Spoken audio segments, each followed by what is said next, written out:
Bom dia a todos, sejam bem-vindos. Mais uma aula de nutrição de monogastro. O assunto de hoje será sobre vitaminas.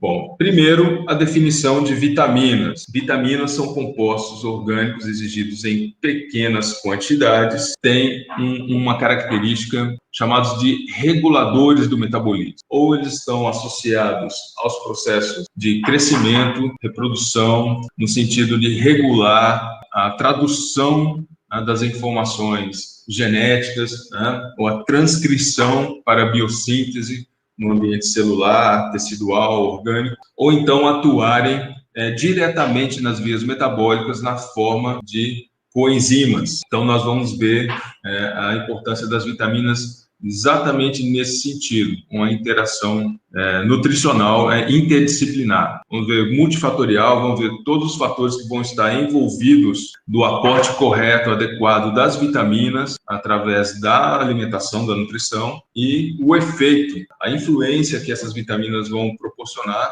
em termos de, primeiro, o objetivo nosso sempre evitar a questão da deficiência, que aí já está afetando a saúde, até a sobrevivência.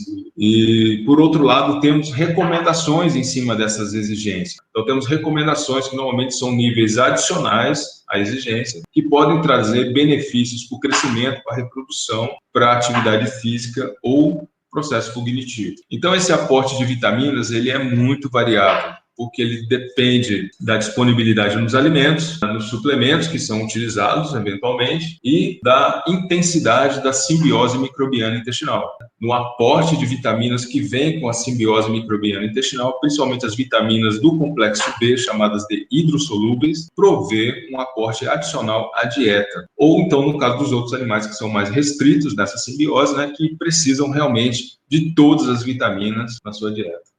Então, a eficiência de absorção, a capacidade metabólica, a conversão de precursores, chamados de provitaminas, e a biossíntese orgânica, se o organismo tem capacidade de sintetizar uma ou outra vitamina, então nós vamos ver essas diferenças, quando o organismo consegue utilizar e quando não, quando ele consegue sintetizar e quando não. As diferentes influências do fenótipo sobre essa necessidade de vitaminas para o organismo. Então, basicamente, a gente vai também traçar um parâmetro balizador, com relação a exigências e recomendações específicas para essas diferenças relacionadas com a criação dos animais ou com a produção animal. Desempenho, performance, saúde, cognição e qualidade dos produtos de origem animal. Bom, o que a gente pode resumir nessa introdução? Que o metabolismo ele é um sistema regulado em sua complexidade por mediadores ou moduladores neuroendócrinos, ativamente, exercendo o papel ali de inibição e ativação dos sistemas das vias metabólicas, são as enzimas. Então, nós vamos ver essa diferença. As vitaminas lipossolúveis, A, D, E e K, elas estão mais relacionadas com essa regulação neuroendócrina do metabolismo, enquanto as vitaminas hidrossolúveis, do complexo B e a vitamina C, estão mais relacionadas com os complexos enzimáticos, as vitaminas de manutenção do metabolismo. Outra questão é a fonte. Essas fontes, elas são muito variáveis, porque depende da diversidade dos alimentos. E outra questão é a biodisponibilidade. Nem sempre a quantidade de vitamina que está sendo ofertada através dos alimentos ela vai realmente estar disponível para o animal no seu metabolismo. Então, tem uma questão envolvida aí, que é a absorção intestinal. E outra questão refere-se à biopotência dos suplementos. Esse é um ponto importante que a gente vai abordar, qual é o tipo de suplemento mais recomendado em uma situação ou outra. A margem de segurança, quanto eu vou colocar prevendo que o animal não vai consumir, ou prevendo que um processamento industrial de uma ração pode promover uma certa perda de vitaminas, uma destruição, um armazenamento, um estoque inadequado, ou uma interação com outros componentes do que estão ali no alimento, processos óxido-redutivos ou de rancificação e assim por diante. Então, da mesma forma, o processamento do alimento e o sistema zootécnico em termos aí de criação e produção animal é o que a gente vai olhar com mais atenção. E aí você começa a ter uma análise mais crítica, começa a ter uma visão um pouco mais acurada sobre a importância das vitaminas e como trabalhar, como aplicar esse conhecimento sobre vitamina. Para as vitaminas lipossolúveis, A, D, E e K. Elas são lipossolúveis, são agregadas porque são vitaminas que têm essa mesma característica química, né? Elas são hidrofóbicas, né? Insolúveis em água. Essa questão da solubilidade permite essa agregação que fica mais fácil, mais didático para a gente entender o papel delas dentro do metabolismo dos animais. Então, a associação delas está relacionada com a fração lipídica dos alimentos. Tá? Normalmente, alimentos oleosos são aqueles alimentos que podem ter um teor mais significativo dessas vitaminas. A absorção intestinal é através da digestão dos lipídios, tá? Então, junto com triglicerídeos na estrutura micelar intestinal, e a estocagem no tecido hepático e adiposo, principalmente esses dois. Então, isso vem uma outra importância na nossa discussão, capacidade de promover uma hipervitaminose, muitas vezes por erro de manipulação do suplemento. Então, por elas serem estocadas no fígado, principalmente, elas podem promover algum efeito de toxidez, se tiver em excesso e por muito tempo na dieta. Então, essa é uma diferença importante com relação às vitaminas hidrossolúveis do complexo B, que elas não são estocadas com tanta eficiência e são eliminadas com mais facilidade. Então, ao contrário, as vitaminas lipossolúveis, sim, elas podem ter um potencial de hipervitaminose bem maior do que as hidrossolúveis. Bom, iniciando então com a vitamina A, e ela é convencionada, está presente em 3 formas ativas, que é a forma retinol, a forma retinal e a forma do ácido retinóico, que são formas de origem animal. Então, a forma ativa, a vitamina A1 é o retinol, que é um álcool. A vitamina, na forma retinal, a vitamina A2 é o ácido retinóico, que está mais envolvido com o processo de diferenciação celular. São as 3 formas ativas da vitamina A. O beta-caroteno é chamado de provitamina A. Provitamina A, por quê? Ele está presente em alimentos de origem vegetal e os carotenoides, tá? Principalmente o beta-caroteno, que tem a maior eficácia de conversão para a vitamina A no organismo dos animais. Então, tem essa enzima de oxigenase, na verdade, ela chama beta-caroteno 15,15 de oxigenase, que atua exatamente nessa posição 15 da cadeia hidrocarbonada do beta-caroteno. Tá? E aí, os animais, por exemplo, como o caso de equinos, né, o caso de suínos, eles são muito eficientes em converter o beta-caroteno em vitamina A. Então, é chamada de provitamina A. Então, o alimento de origem vegetal, conceitualmente, na nutrição, ele não tem vitamina A, tá? Ele tem a provitamina A. Agora, tem alguns animais que não tem muita dificuldade de converter o beta-caroteno em vitamina A. E tem outros animais que nem conseguem, como é o caso dos gatos. Então, os felinos não têm essa capacidade de conversão de beta-caroteno em vitamina A e, obrigatoriamente, tem que ter essa vitamina A na dieta através dos alimentos de origem animal, certo? Ou então na forma de suplemento, que aí resolve, né, essa questão se não tem ali o alimento de origem animal com a vitamina A. Né? Então, põe o suplemento e está resolvida essa questão. Bom, o que se sabe mais sobre a vitamina A há mais tempo é a participação do cis-retinal formando o pigmento visual opsina, tá? Que aí se condensa em rodopsina, principalmente nos bastonetes, e aí por estímulo nervoso, via nervo óptico, né? Faz a transmissão para o cérebro, onde formam-se as imagens, é o processo da visão. Para evitar os processos de cegueira noturna, que a gente fala de dificuldade de enxergar no escuro, tá? Que é uma deficiência marginal, e cegueira definitiva e até xeroftalmia, que é o processo de carência clínica já de vitamina A, que é mais severo. Bom, então o processo da visão é bem conhecido como pigmento visual, né, atuando no nervo óptico. A integridade epitelial, isso é um ponto importante porque vale para todo o organismo, tá, para todas as mucosas, e a funcionalidade do sistema epitelial, o trato digestório, por exemplo, é super importante, né? Entre outros. O tecido ósseo, crescimento e modelamento é voltado à questão da medula óssea, tá? Reprodução, hormônios, gônadas e embriões, ou seja, é uma vitamina muito relacionada com a fertilidade e taxa de concepção, tá? Então, a carência ou a deficiência da vitamina A vai trazer problemas reprodutivos. O sistema imunológico, por causa da tradução e da transcrição, né, DNA e RNA, e também a questão da secreção de mucinas, né, formando os mucopolissacarídeos, que é uma barreira física, né, imunológica. Sinapses nervosas, o fluido cérebro-espinhal, ou seja, o sistema nervoso, e a diferenciação celular e expressão gênica, né, são duas palavras-chave aí que também servem para todo o organismo. Então, as recomendações de vitamina a associação antioxidante sintético, normalmente nas rações industrializadas, e margem de segurança de 10 até 20 vezes a exigência mínima. Mas isso já é um limite para evitar aquela famosa hipervitaminose, para evitar qualquer sintoma de toxidez no efeito crônico, né? Está prevendo, por exemplo, que a ração ela vai ser extrusada e pode promover a perda de vitamina A, que está ali no alimento e no suplemento. Então, se coloca uma margem de segurança para garantir aquele aporte mínimo de vitamina A. Ou então, se você quer um benefício adicional, né, que você pesquisou na literatura e viu que é interessante ter 5 ou 10 vezes a exigência mínima, né, já passa a ser uma recomendação, então é incluída dentro desse critério, tá, de margem de segurança, uma recomendação adicional à exigência. Tá? Quais são as justificativas, então? Processamento e armazenamento das rações, as interações nutricionais e variações de consumo do alimento pelos animais.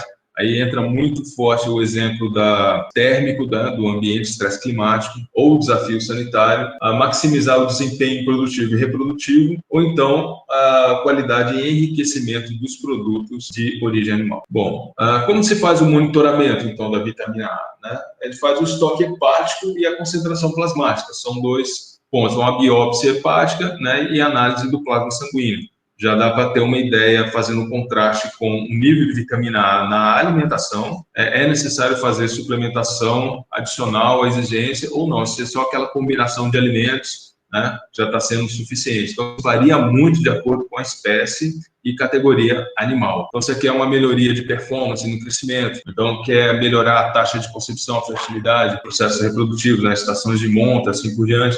Então, a suplementação adicional, ela é feita nesse sentido. E como é que se faz? Se faz com ésteres de retinol, né, que são mais estáveis. Os produtos comerciais, eles têm a vitamina A na forma de éster de retinol. Tá? Então, esse éster significa o quê? Que normalmente tem um ácido graxo ligado com o retinol, o retinol ou o ácido retinóico. Se ele fica mais estável, ele não reage com tanta facilidade. Porque se ele estiver dissociado, né, aí ele reage muito rápido e pode ser destruído, principalmente por processos oxidativos, como é o caso da lipoperoxidação ou rancificação. Dietas que contêm suplementação de ômega 3, né? Normalmente ela vem através de óleos, né? Seja o ácido linolênico, né, nos óleos vegetais, ou então o EPA e o DHA, que vem através de óleo de peixe, por exemplo, né? Ou então de microalgas. Tá? Então, o que acontece? Se a gente não trabalhar com antioxidante, né, junto, né, nessa ração ou nessa dieta, tá? Pode ser que ela, quando seja estocada ou armazenada, ela tenha um processo de peroxidação lipídica, né? E aí destrói as vitaminas e até uma boa parte dos poliinsaturados essenciais. Então, é sempre bom trabalhar com a vitamina protegida, mais a adição de um antioxidante sintético na ração, tá? Ou na dieta, para aumentar a vida útil, né? O prazo de validade desse produto. É que vão desestabilizar a vitamina A, dando essa reatividade. Então, são processos de oxigenação, de oxidação e isomerização que podem destruir as vitaminas. O que é essa história de UI? Né? O que é essa unidade internacional? Né? Então, eu vou colocar um exemplo aqui para vocês. Uma unidade internacional de vitamina A, ela equivale a 0,344 microgramas de acetato de retinol. Então, essa é a unidade de conversão para você trabalhar o suplemento. Quanto de suplemento você tem que colocar, o quanto da vitamina está presente naquele suplemento. Normalmente é feito através de unidade internacional, que é uma convenção. Uma unidade internacional de vitamina A pode ser o equivalente a 0,549 microgramas de palmitato de retinol.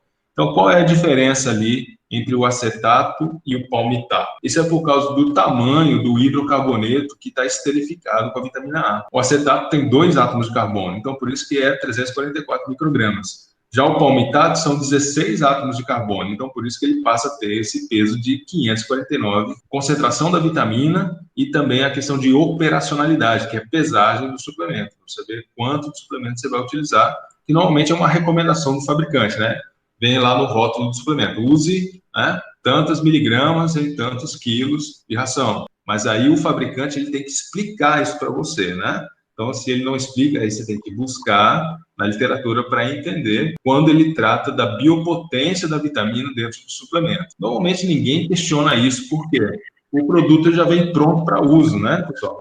Então, só se você estiver trabalhando dentro da indústria de alimentos ou dentro da indústria de suplementos, aí você tem que ter um grau de profundidade maior para saber manipular esse tipo de suplemento. E a conversão da provitamina A, que é o beta-caroteno. Então, está aqui um exemplo para vocês. Tá? 1 miligrama de beta-caroteno, ele equivale a 1.667 unidades internacionais de retinol. Então é isso quando é o beta-caroteno, tá? Porque essa variação dos carotenoides varia de 16% a 52% de bioatividade da vitamina A. Bom, o equino, ele é mais eficiente que o suíno, por exemplo, na conversão de provitamina A vegetal, vitamina A ativa no organismo. Então, o beta-caroteno é mais eficiente no processo do que a triptoxantina, as xantinas em geral, né, do que o zea-caroteno, que é o da pigmentação amarela do milho, por exemplo. Tá? Então, assim, o equino é um herbívoro monogástrico de seco funcional. Então, naturalmente, a gente espera que ele seja mais eficiente realmente em função desse hábito alimentar dele.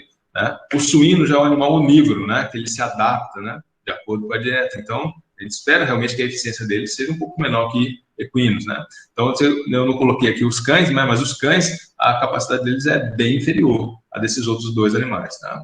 Então, assim, já tem uma maior preferência pela utilização da forma já ativa no produto de origem animal, né? Assim, nada que não possa ser resolvido com o uso de suplementos quando se trata de rações industrializadas, tudo bem? Bom, para você ter uma ideia, né, só de quanto que o animal precisa, rapidamente aqui, só para ilustrar. Por exemplo, o NRC americano e o INRAE francês, tá?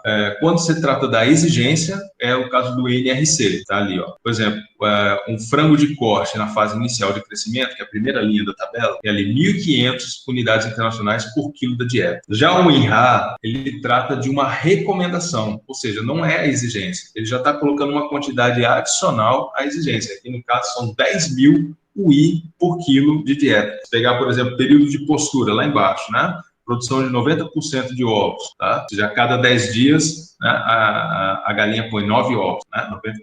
Tá? É o pico de postura. Então, o que você tem ali? 4.000 UI de vitamina A é a exigência mínima para evitar qualquer carência, tá? Manter a produção. Já o INRA traz 10.000. 10.000 o quê? É uma recomendação, né? Trazendo a famosa margem de segurança, né, à tona. Tá?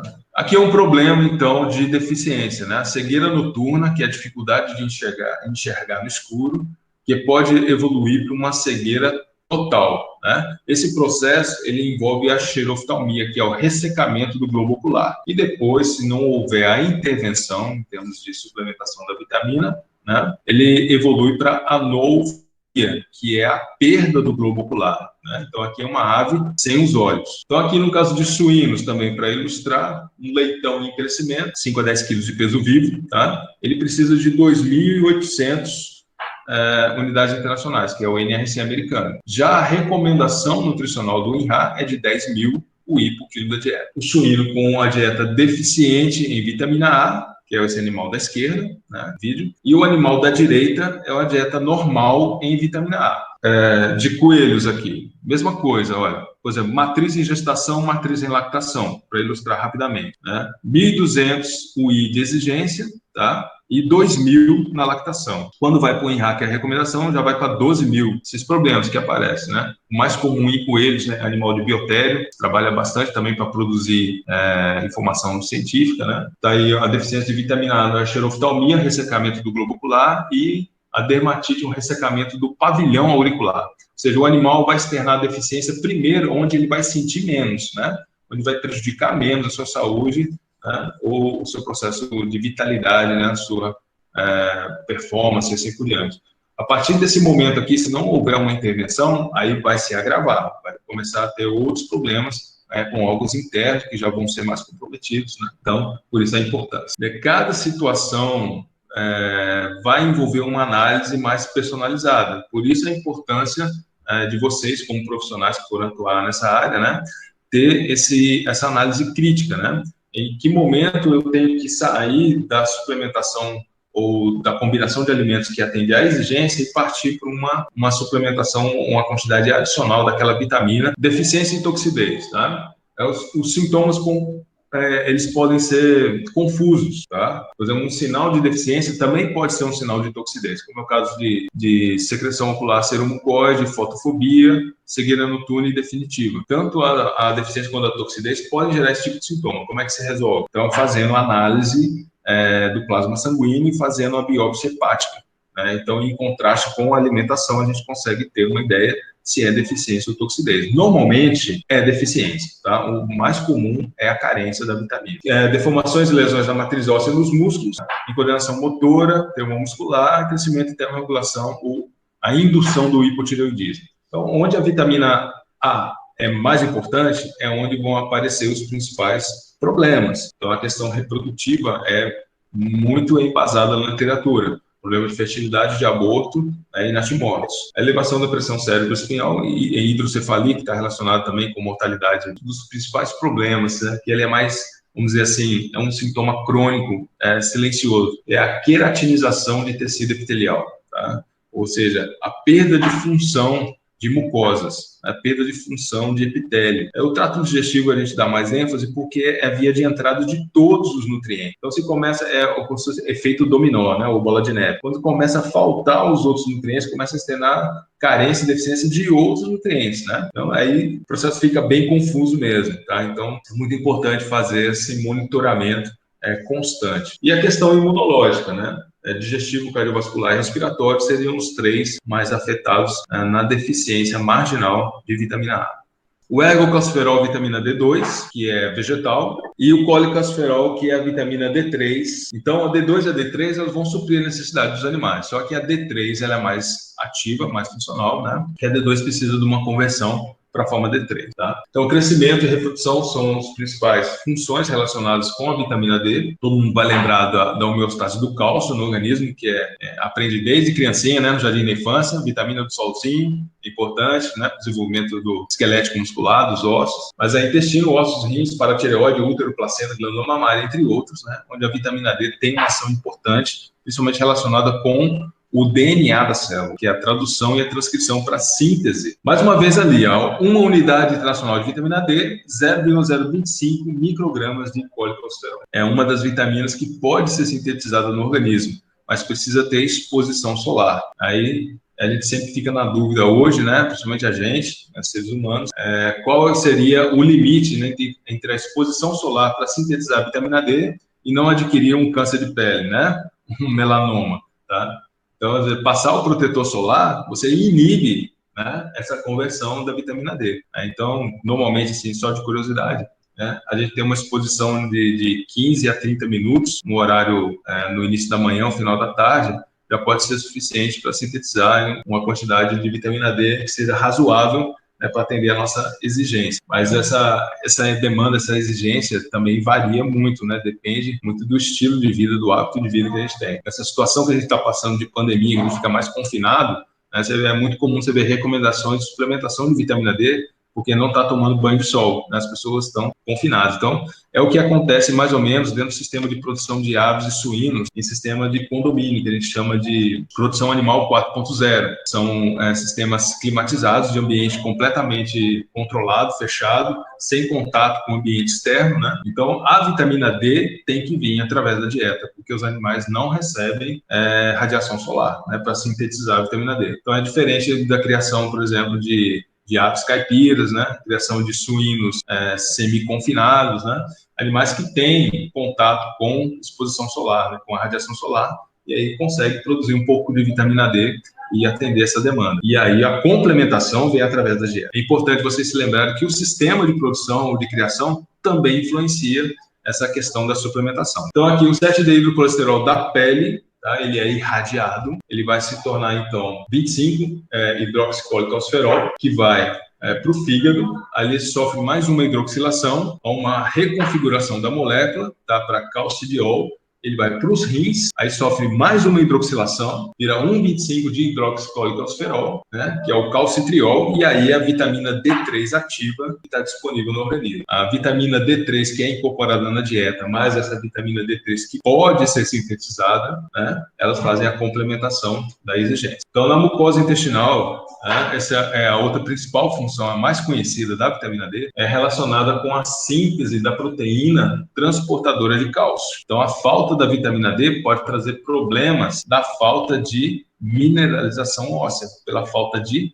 cálcio, fósforo e os traços de magnésio, que são importantes. A homeostase está relacionada com a ação da calcitonina, que é a deposição do cálcio nos ossos, e o paratormônio PTH, que é a mobilização do cálcio, a presença do cálcio que vem com a alimentação lá no ambiente intestinal, ao estímulo, então, da vitamina D em direção ao núcleo da célula do enterócito, lá no vidro intestinal. E aí, lá no núcleo da célula, a vitamina D, então, estimula, tá, a tradução, e isso aí vai depois ser transcrito no RNA, mensageiro transportador ribossômico, né? E aí ele vai promover a síntese da proteína transportadora de cálcio lá no enterócito do microvilo. Então, ele vai migrar em direção à membrana, e aí essa proteína transportadora, que é um carregador de membrana, vai identificar o cálcio e vai permitir a sua absorção. Então, uma potencialização da absorção de cálcio. Então, você lembra do cálcio nos ossos, porque é mais fácil, né? Mas o cálcio ele é extremamente importante para o organismo em várias outras funções.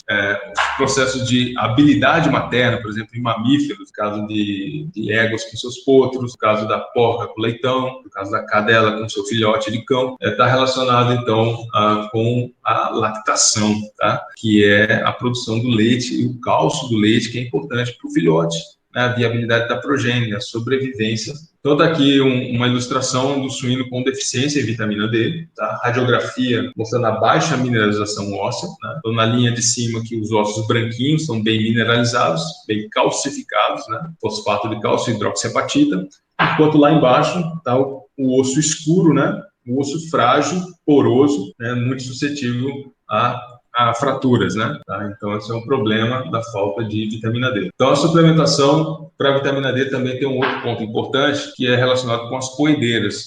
Mais de 90% da casca do ovo, mais de 95% é carbonato de cálcio. Está relacionado com a homeostase do cálcio no organismo da galinha poedeira. A quantidade de cálcio está diretamente relacionada com a absorção intestinal do cálcio. E quem é que faz a mediação? A vitamina D, né? Sintetizando aquela proteína transportadora lá no microvilo intestinal. Então, aqui, essa questão é muito importante, porque se falta cálcio absorvido pelo intestino para ser disponibilizado lá para a glândula cascarogênia no útero da galinha para formar a casca do ovo, falta esse cálcio, ela vai tirar de onde? Dos ossos. Então, esse é um problema muito comum de ossos frágeis, né? De osteoporose, relacionada com a falta da vitamina D ou a falta de cálcio. E aí o ovo sai com casca mole, né? Ovo com casca trincada, ovo sem casca, tá? Só a membrana envolvendo o ovo. E aí isso aí é um prejuízo grande para o produtor de ovos, né? E para a saúde das aves, obviamente, né? Que vão estar debilitados, porque a vitamina D também tem outras funções no organismo, né? Tem que ter um investimento na franga para ela se tornar uma galinha poedeira, né? Então, é uma atividade reprodutiva da galinha adulta, postura. Então, o raquitismo em franga de reposição compromete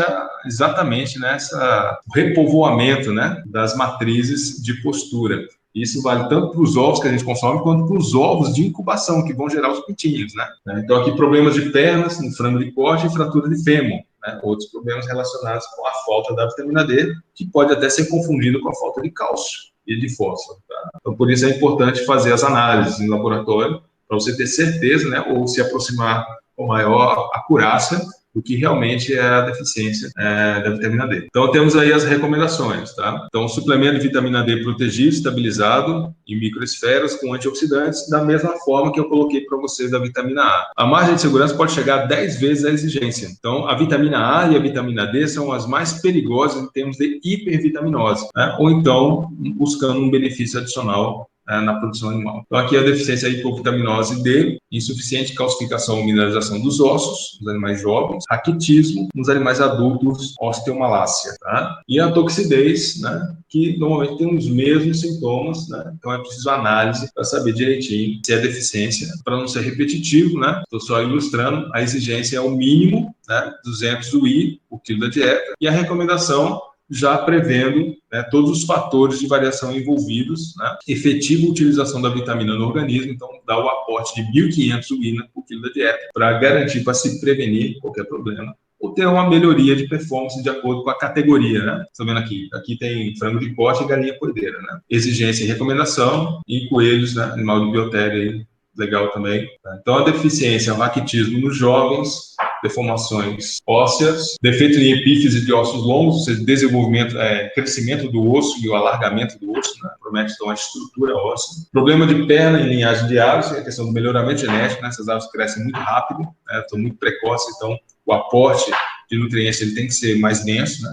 Mais concentrado. E em adulto, é a osteomalácia, né? A osteoporose já vem da questão do cálcio, especificamente, né? Voltada àquela mobilização óssea. E a osteomalácia está mais relacionada com a síntese, processos de síntese, de calcificação do osso, tá? Ossos frágeis, fraturas, prejuízo no desenvolvimento fetal, contração uterina, parto, neonato fraco e natimortes, problema de mortalidade embrionária e fetal, né? Problema de eclodibilidade nos pintinhos, né, no incubatório, né? Problema da casca dos ovos, né, o carbonato de cálcio, né, na casca dos ovos. Então, a hidroxiapatita nos ossos e o carbonato de cálcio na casca do ovo.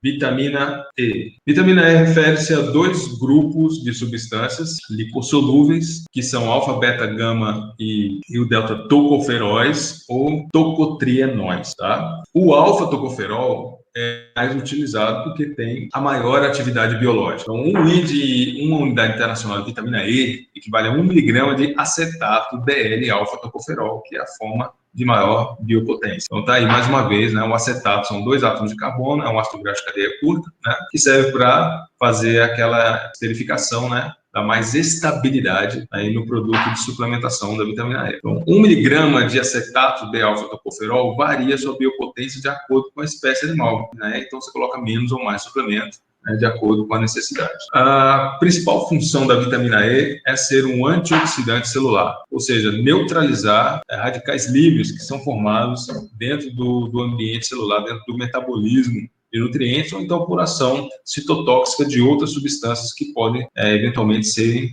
metabolizadas ali naquele ambiente. Atividade e estrutura de membrana, né? Essa é outra coisa. A vitamina E ela está presente na membrana, como ela é lipossolúvel, ela não está solta no citoplasma, né? Ela está ligada, assim como os fosfolipídios de membrana, né? A vitamina E está ali junto com o colesterol, formando a estrutura lipídica da membrana. Então, a membrana é lipoproteica. Então, a vitamina E ela faz parte dessa blindagem da membrana celular, tanto do ambiente externo quanto do ambiente interno, tá? Então, a membrana externa é a membrana interna da célula, essa função de antioxidante, neutralização de radicais livres, tá? Envolvida na blindagem, na proteção das membranas. O sistema imune é um que usa muito a vitamina E, né? Os tocoferóis e tocotrienóis, né?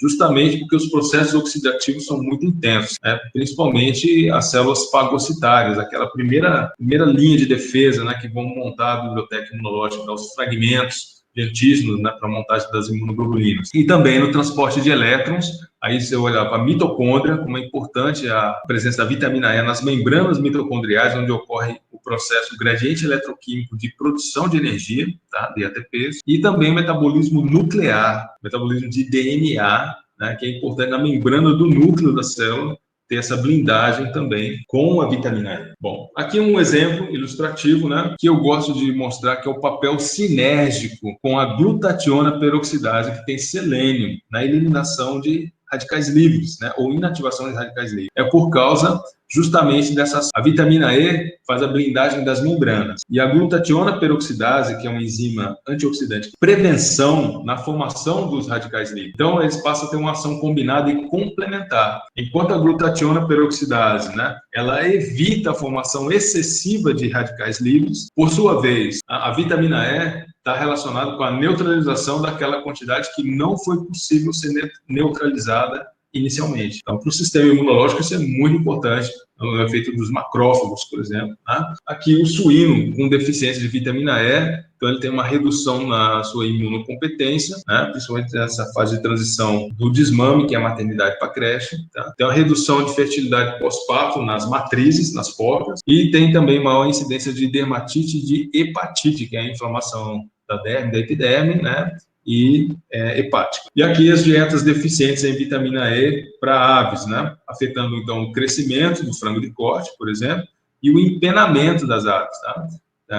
A vitamina E, então, ela está relacionada ao crescimento, com a reprodução e com o empenamento das aves, tá? Além de outros problemas aí com as lipoproteínas hepáticas, né, que são importantes também para a reprodução. Bom, quais são as recomendações, né? O suplemento protegido com a margem de segurança que varia de 10 a 100 vezes, tá? Na literatura pode recomendar até 100 vezes a exigência, dependendo da espécie. Isso, obviamente, em função do custo-benefício, ou seja, o benefício biológico, né? É porque a tolerância do organismo à vitamina E é muito alta. E, além disso, é importante que não só o alfa-tocoferol esteja presente, tá? É importante que todos os grupos de tocoferóis e tocotrienóis estejam presentes, porque eles fazem uma ação complementar dentro do metabolismo celular. Então, só o alfa-tocoferol, né? Aí, no caso, então, você tem que aumentar muito a quantidade dele para ele cumprir o papel dos outros antioxidantes, dos outros vitâmeros, ou dos outros compostos análogos da vitamina E, que tem essa função complementar. Então, por isso que pode chegar num nível tão alto, tá? Então, a justificativa: perda de temperatura, né? Perda de vitamina pela umidade, perda de vitamina por reagir com minerais ou pela acidez, ou então a rancificação lipolítica, que é a lipoperoxidação. Interações benéficas aí no caso, né? Interação benéfica com selênio, como mostrei para vocês a glutationa peroxidase. A interação benéfica com a manutenção do ácido graxo insaturado, que normalmente são essenciais, e interação benéfica com a ação do antioxidante sintético, que é um conservante alimentar. Então, a vitamina E é um antioxidante natural. Já o antioxidante sintético, ele é artificial. Então, é o caso do BHT, o BHA, o etoxiquim ou galato de propila, que são os mais usados, né, como um conservante de alimento. Então, a qualidade sensorial e nutricional de ovos e de carnes está bastante relacionada com essa capacidade antioxidante, tá? Ou seja, a recomendação de vitamina E, uma suplementação adicional, ela pode melhorar essa qualidade sensorial e nutricional dos ovos e das carnes. Melhoria da função hepática, melhoria da função reprodutiva e até do exterior do animal, que é a pelagem. A falta de vitamina E traz o problema de cardiomiopatia, doença do músculo branco, que é um processo degenerativo da musculatura, tá? Então afeta muito a atividade física, por exemplo, e a qualidade da carne para consumo. E no caso aí de mercado de carnes, né, tem a carne PSE, que é a carne pálida, mole e sudativa, que é refugo, né, não é comercializada. E tem a carne DFD, que é a carne dura, seca e escura. Provavelmente vai tudo ser reaproveitado, farinhas, né, para alimentação animal. Então, tem problemas relacionados com a saúde, cardiomiopatias, tem problemas relacionados com performance física e cognitiva, principalmente prática esportiva, né, que é a musculatura, e problemas com a qualidade dos produtos de origem animal, né, em termos de carne. Então, aqui para ilustrar para vocês a necessidade de vitamina E pelo NNC para aves. Poedeira em período de postura, produção 90%, precisa de 20 UI por quilo da dieta. Enquanto no INRA, que é uma recomendação, ele praticamente dobra essa quantidade para 40 UI por quilo da dieta, né? Então, vocês já sabem, exigência e recomendação. Aqui para suínos, né, por exemplo, a fêmea em lactação, né, 60 UI por quilo da dieta. Já uma fêmea pelo INRA, é uma recomendação para essa fêmea em lactação, chegando a 100 UI de vitamina E por quilo da dieta. E para coelhos, né, pegar ali, por exemplo, um animal em crescimento, 40 UI é a exigência, né, para evitar qualquer sinal de deficiência ou carência, e 60 UI para melhorar a performance, já é a recomendação, né, para você ter uma melhor velocidade de crescimento, qualidade da carne, ou da pelagem, né? Tem muitos coelhos que são explorados para o coelho angorá, por exemplo, né? O chinchila, né? Que é só pele, né? Da indústria têxtil e assim por diante. Bom, vitamina E, deficiência e toxidez. Então tem aí problema quando falta vitamina E: degeneração do cerebelo, encefalomalácia, dermatite, úlcera gástrica e necrose hepática. Esse agalaxia, ele é um pouco questionável, né? Que é a falta de leite, a redução na produção de leite na lactação. Mas os problemas de mastite e metrite são bem documentados. Mortalidade neonatal, trombose e anemia, prostração e empenamento prejudicado nas aves, uma mortalidade embrionária e baixa floribilidade, principalmente incubatória. E aí outros problemas: descoloração e degeneração do tecido muscular cardíaco e esquelético, a doença do músculo branco, também é bem documentado na literatura, né? por isso que eu fiz a interface com a atividade física, né, a prática esportiva. A peroxidação de miócitos, hepatócitos, eritrócitos e endotelial, também chamada de diátese exudativa, tá? Um acúmulo de líquido de maneira tal que ele começa a ser oxidativo e gera uma grande quantidade ali de radicais livres, né? E começa a lesionar as membranas celulares, né? Então, aí, por isso que são os problemas musculares, hepáticos e sanguíneos, além do trato digestório. Hipervitaminose tem uma patologia similar, só que é raro de acontecer. Por quê? A tolerância à vitamina E é muito alta nos animais, de maneira geral. Né? E monitoramento, né? Como é que você sabe se o animal está sofrendo deficiência? Através de análise de lipoproteína plasmática, biópsia hepática, muscular e do tecido adiposo, que é onde se estoca mais a vitamina E para ser disponibilizada posteriormente. Então, é uma vitamina que é estocada no organismo com facilidade, só que não gera os problemas de toxidez, como a vitamina A e a vitamina D. Já deve ter ouvido falar em naftoquinona. Naftoquinona também está relacionado com a vitamina K, porque é a estrutura precursora. Todas as moléculas são relacionadas. A filoquinona, que é a vitamina K1, vegetal, a menaquinona, que é a vitamina K2, microbiana, e a menadiona, que é a vitamina K sintética, usada em suplementos. Tá? Então, os animais não produzem a vitamina K, eles acumulam a vitamina K no fígado, acumulam no organismo, mas não produz. Então, a gente tem aqui os animais de sexo funcional, né, no caso aí, equinos, por exemplo, tem uma alta produção de vitamina K2 e são capazes de absorver, de utilizar essa vitamina K. E consomem também através dos alimentos vegetais. Já um animal carnívoro, por exemplo, ele é altamente dependente da ingestão da dieta, né, porque aquela simbiose microbiana é bem restrita, bem limitada. Então, são fontes de origem animal, mas é acumulativo. Então, fígado of leite, né, você vai lembrar rapidinho, fonte de vitamina K, mas é acumulativo, o animal não produz a vitamina K. Síntese e ativação hepática de proteínas de coagulação sanguínea. Essa é a função mais estudada e a mais importante da vitamina K, que não significa que ela não tenha outras, tá? Está relacionada, então, com a coagulação sanguínea. Por isso, a vitamina K é chamada de vitamina da coagulação sanguínea. Ela está relacionada com a ativação dessas proteínas, como a protrombina, o fator 7, 9 e 10, além de peptídeos quelantes, como é o caso da osteocalcina. Os glóbulos vermelhos sofrendo ação de bactérias, ação lesionante, aí os macrófagos vão entrar em ação, obviamente, né? Já ocorre uma mobilização plaquetária, que é no sentido de promover a regeneração daquele tecido que foi lesionado, aí no caso do epitélio aqui do vaso sanguíneo, né, das membranas. As plaquetas são ativadas, são chamados espasmos vasculares, e aí esse tampão plaquetário tem o papel aí da vitamina K associada com a tromboplastina, que vai promover então a coagulação sanguínea mediante a ação da protrombina, que vai ser ativada em trombina, e o fibrinogênio, que vai ser ativado, né, em fibrina, promovendo, então, o coágulo. Então, essa transição, né, do tampão plaquetário para a coagulação sanguínea tem a vitamina K como ativador das proteínas, né, que estão envolvidas nesse processo. Isso é muito comum da gente observar em lesões externas, na pele, né, que é o processo de cicatrização da pele. Você tem a lesão, tem um sangramento inicial, depois estanca, né?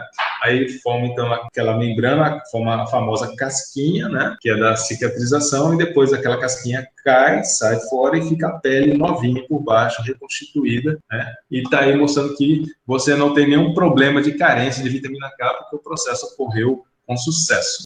Poedeiras em gaiolas exige um maior cuidado, tá? Por quê? Como ela está diretamente em contato com o piso da gaiola, que é um metal galvanizado, ali cai muita excreta, e a excreta reativa ali vai promover, então, uma oxidação, vai dar um enferrujamento, fica muito abrasivo e começa a machucar os pés das galinhas, tá? Começa a ter lesão de pés.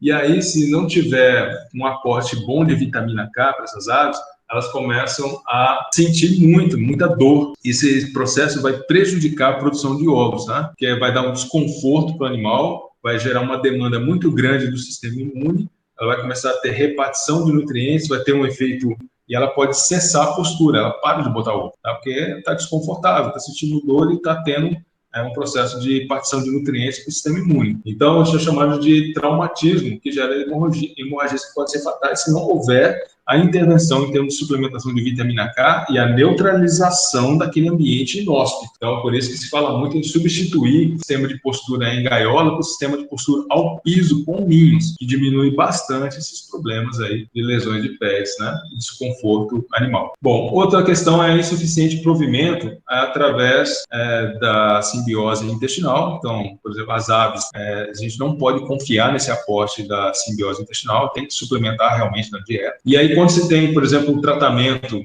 com aditivos medicamentosos do tipo antibiótico, ionóforo, que são os famosos coccidiostáticos, né, combater a hemiriose, em galinhas que são criadas ao piso, né, que está semi-confinado, tem contato com o ambiente, né. Então, é muito comum ter coccidiostático na dieta, né, como preventivo. E aí ele pode deprimir a síntese da vitamina K, assim como de outras vitaminas também, ou até promover um desequilíbrio, que chama de desbiose microbiana intestinal. Então, é muito complicado quando você fala de animais de certo funcional, né? No caso de cavalos, de coelhos, aí é mais grave ainda, né? Porque eles normalmente têm essa dependência maior dessa simbiose microbiana. A secotrofagia ou secotrofia, que é praticada pelos coelhos, que é um enriquecimento extra dietético, tá? Então, aí vem proteína microbiana, vem vitaminas do complexo B e vem a vitamina K.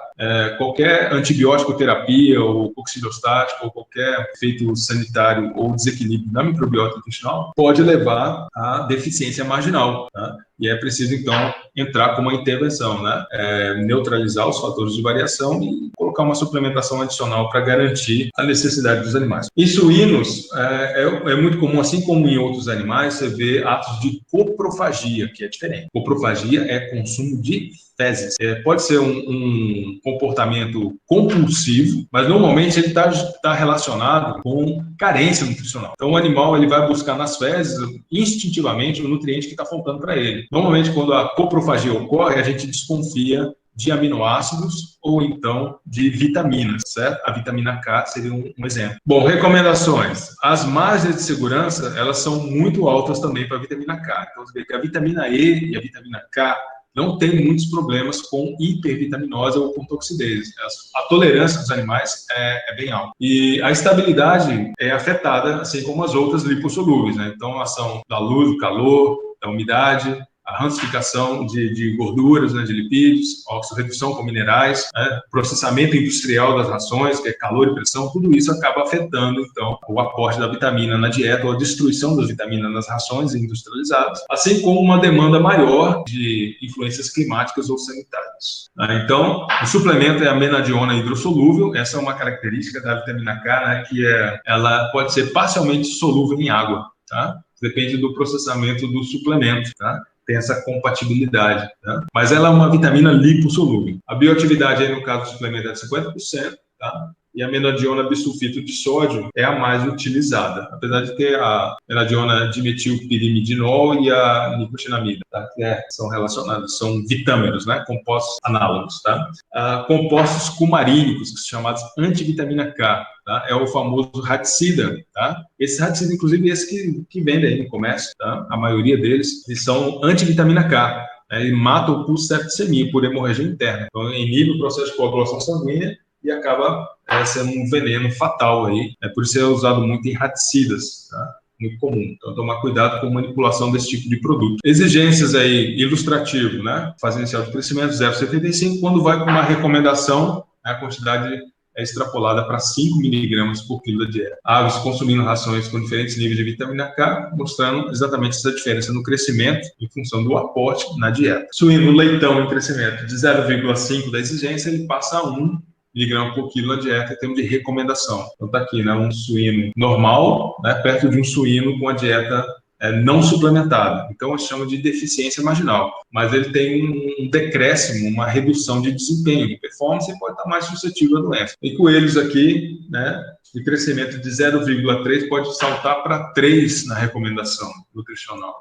Então, está aqui mais ou menos essa ilustração para mostrar o que acontece com o consumo do raticida, tá? Daqueles compostos cumarínicos, hemorragias internas que podem levar o animal à morte. Então, a deficiência de vitamina K, hipovitaminose K, também está relacionado com o alimento mofado, com micotoxinas, a presença excessiva de cloreto de colina, que é uma vitamina hidrossolúvel muito reativa, normalmente é suplementada à parte, reação com minerais traços ou alcalinidade excessiva. Os compostos cumarínicos, anticoagulantes, intoxicação, ou caticida, o excesso de antibiótico ou coccidiostático pode levar a desbiose, isso é importante em animais de certo funcional, principalmente. E aí você tem a lentidão ou perda de coagulação sanguínea, que são as hematuras, hemorragias internas, que podem ser fatais. Outra questão é a hipersensibilidade, fraqueza, anorexia, anemia, prejuízo no crescimento e mortalidade, prejuízo reprodutivo, e a hipervitaminose é raríssima, tá? Se ocorrer a indução experimental, para mostrar o que acontece, foram constatadas lesões hepáticas, renal, em função de uma superdosagem que foi 1000 vezes a exigência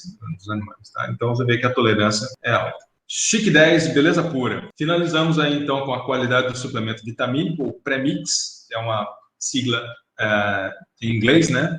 Chama Premixture, ou pré-mistura em português, onde a gente tem a relação do custo-benefício, né? Sempre vai olhar para a questão da vitamina como um custo por causa do valor econômico, né, do suplemento. Mas, assim, você pode ter a interface do investimento, né? Aquela questão, eu vou investir porque eu vou ter um benefício biológico envolvido ali, vou ter uma resposta do animal. Bom, níveis de garantia, né, inclusive monitoramento dos animais e das dietas, são análises em HPLC, que é a cromatografia líquida de alta performance, tanto em pó, que é o liofilizado, quanto o líquido, e a questão da biossegurança alimentar, o controle sobre agentes microbianos, né, que podem ter problemas de intoxicação alimentar, e aí, nesse caso, a interface está relacionada com a destruição das vitaminas. Tudo bem, pessoal? Valeu, então, até mais.